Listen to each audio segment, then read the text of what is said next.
விஷ சாராயம் குடிச்சு கணவன் மனைவி 2 பேரும் உயிரிழந்திருக்காங்க.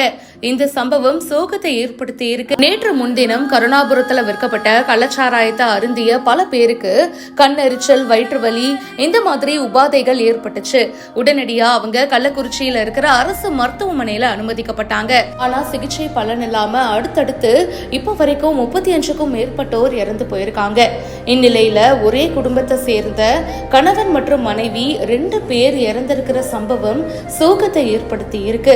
கள்ளக்குறிச்சியில விஷச்சாராயம் குடிச்ச கணவன் சுரேஷ் இறந்து போன நிலையில அதை தொடர்ந்து அவங்களுடைய மனைவி வடிவும் சிகிச்சை பலன் இல்லாம இறந்து போயிருக்காங்க. கணவன் மனைவி 2 பேருமே இறந்து போன சம்பவம் இப்போ சமூக வலைத்தளங்கள்லயும் பரவிட்டு இருக்கு. விழுப்புரம் மருத்துவக் கல்லூரியில இருந்து 4 சிறப்பு மருத்துவர்களை கொண்ட குழு கள்ளக்குறிச்சி மருத்துவமனைக்கு அனுப்பப்பட்டிருக்கு. நாட்டையே இந்த சம்பவம் பரபரப்புக்கு உள்ளாக்கி இருக்கு. இத பத்தி உங்களுடைய கருத்துக்களை ஷேர் பண்ணுங்க.